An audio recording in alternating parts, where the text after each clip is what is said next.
What it do, E-World? Crisscrossing wires, and we back out here on the RZ the first day after we put this little controller in it. It's not much bigger than the one that came on it. The one that came on it was only doing about 90 kph. We're gonna see what this does.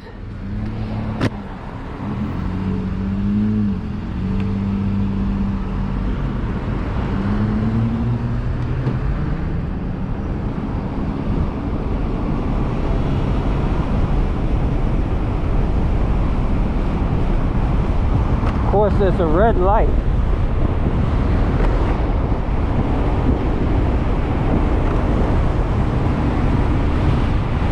Come on, light.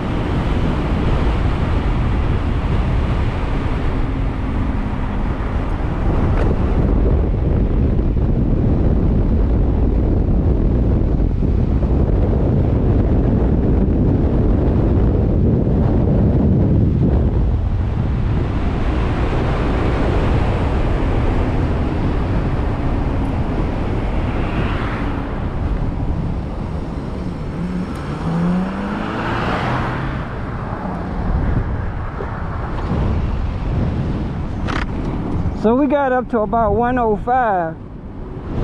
The way it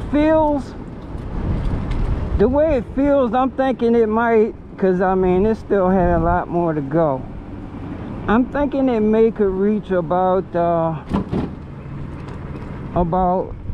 maybe 120, 115, 120 kph, the way it is now. We definitely going to try to do some retuning on it. This is just the default settings, but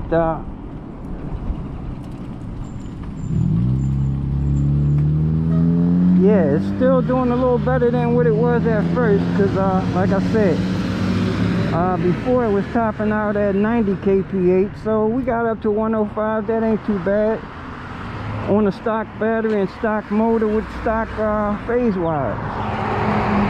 Man, it's cold as shit.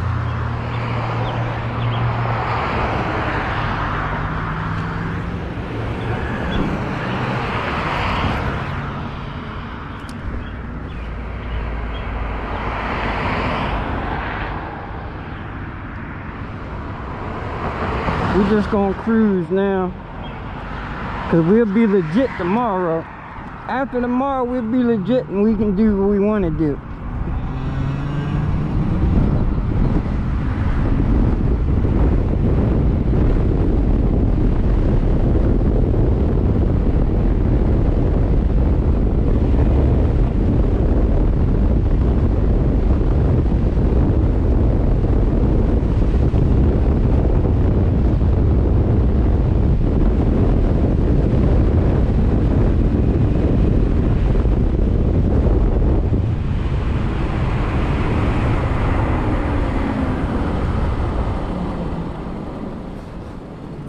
$113. Like I said, I think it'll creep up to about 120.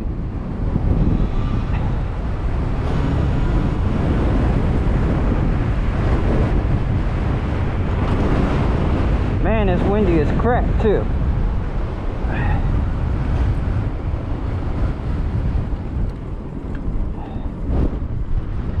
I'm pretty sure because that was coming uphill too.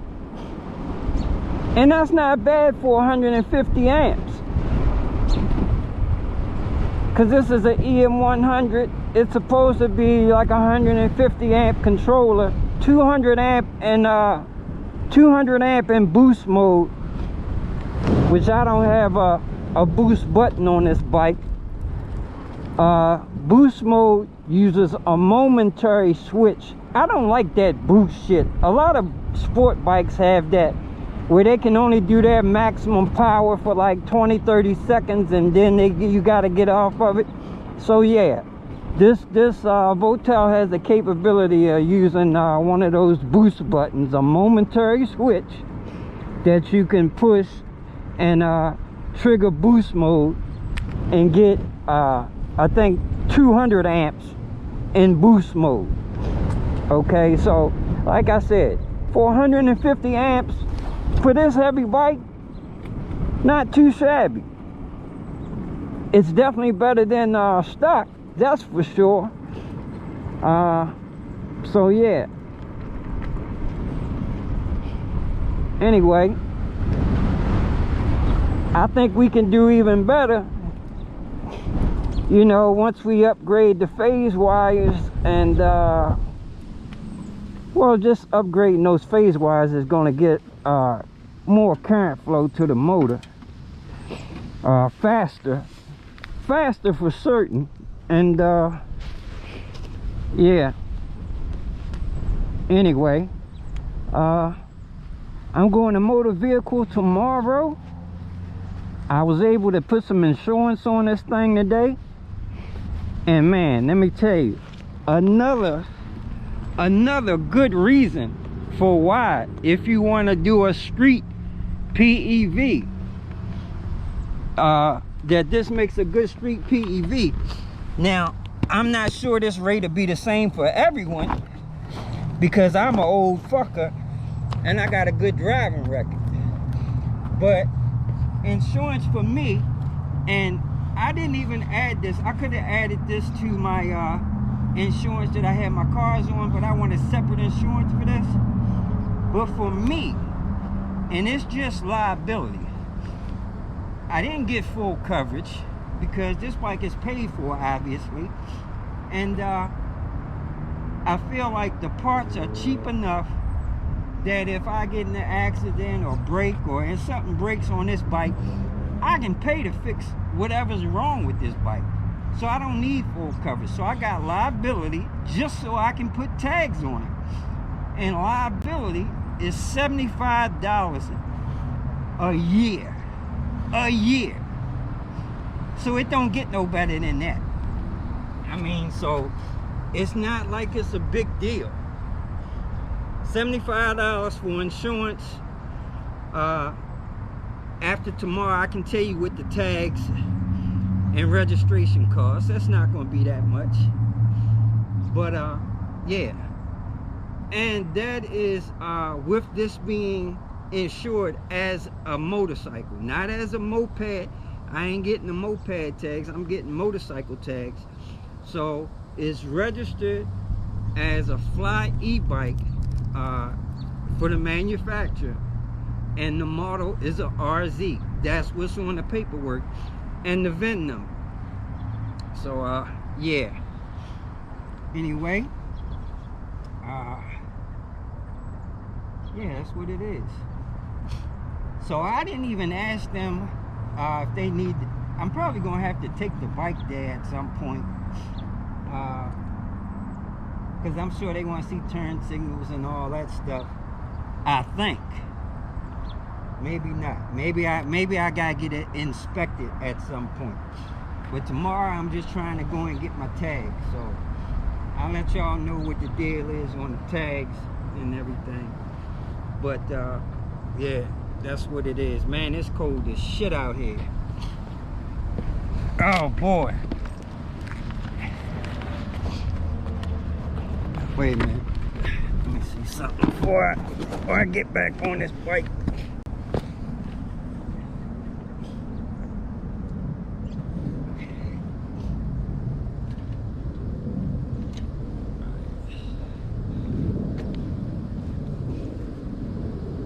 Now, I did actually hook up the USB and plugged up to the controller, and I did turn the amps up a little bit because just the default settings had it, the DC line amps set at 100 amps.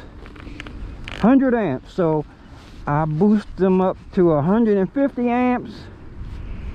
I'm not sure what the max is, but I just put 150 amps. And like I said, that took us from 90 kilometers per hour to, you just saw like 113. But like I said, it felt like it definitely had more to go. So I'm pretty sure it can do 120. So 30 kilometer per hour increase, whatever that is. I'll do the math when I get home. Matter of fact, let me see. Hold on.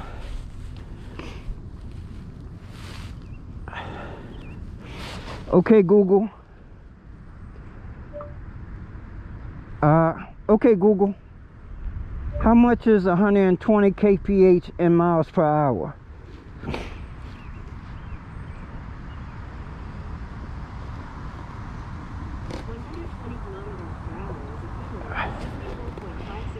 Supposedly that's 74 miles per hour.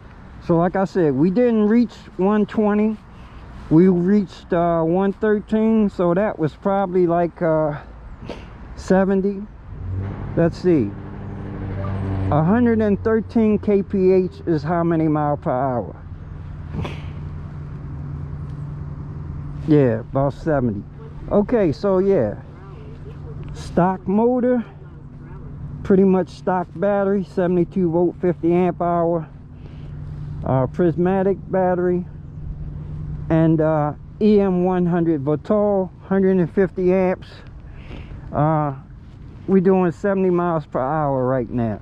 I told you guys I was going to do this in stages, small increases, and in a couple weeks,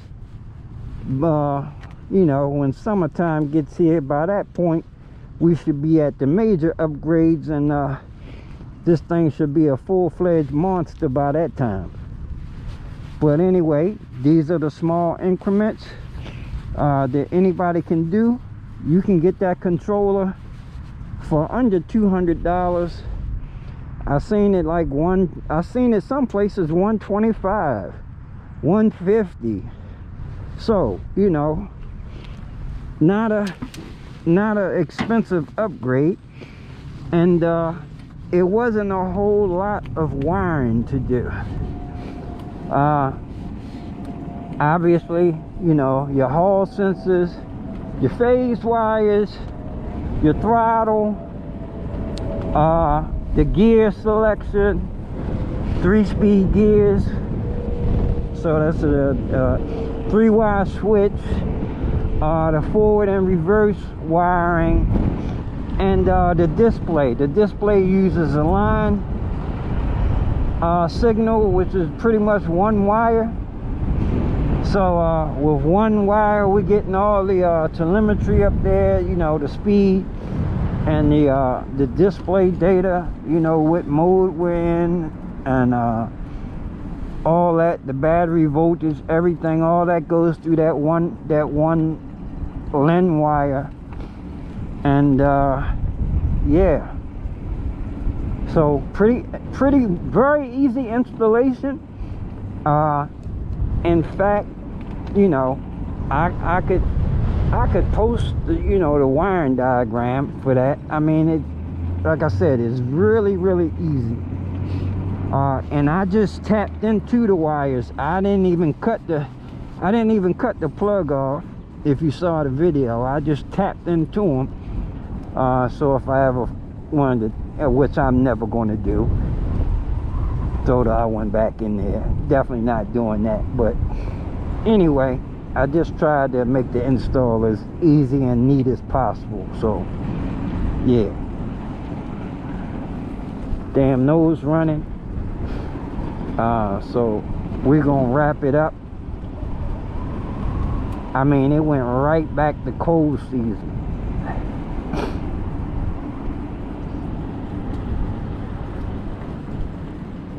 Oh boy.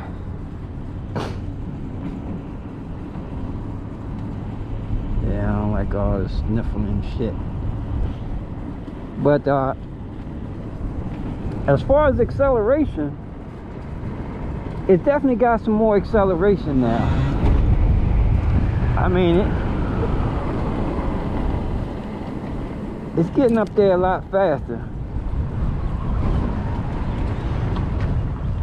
And like I said, that's still 150 amps. So like I said, initially with the other controller, the stock one, the stock what is it, Glingo or Gringo Lingo, whatever controller that was on here, was an 80 amp controller, 80 amps.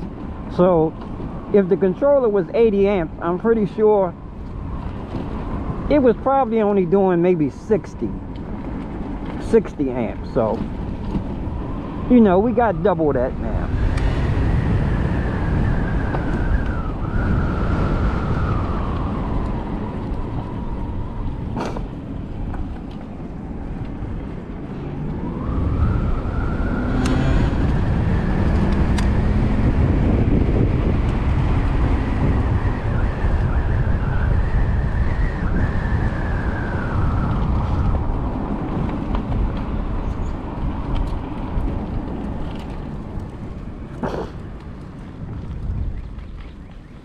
But definitely more than capable to ride in traffic on a regular road. Definitely not highway material, although you could go 70 miles an hour, you could go on the highway and ride the right lane. But yeah, I don't think I would do it with just 70 miles per hour, but you could. You damn sure could. You only going a couple exits. I mean, shit, 70 miles an hour, I mean, that's more than the speed limit. So you definitely can do it.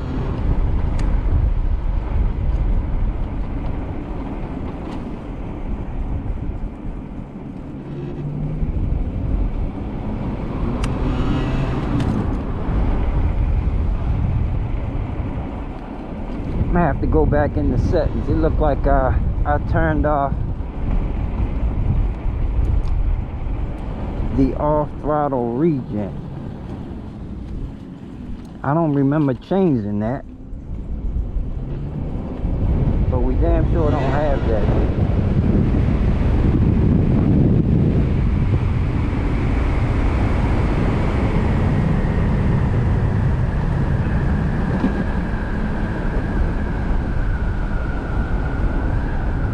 Alright, y'all, deuces. We'll be back when it get a little warmer and when I get the tags on this thing.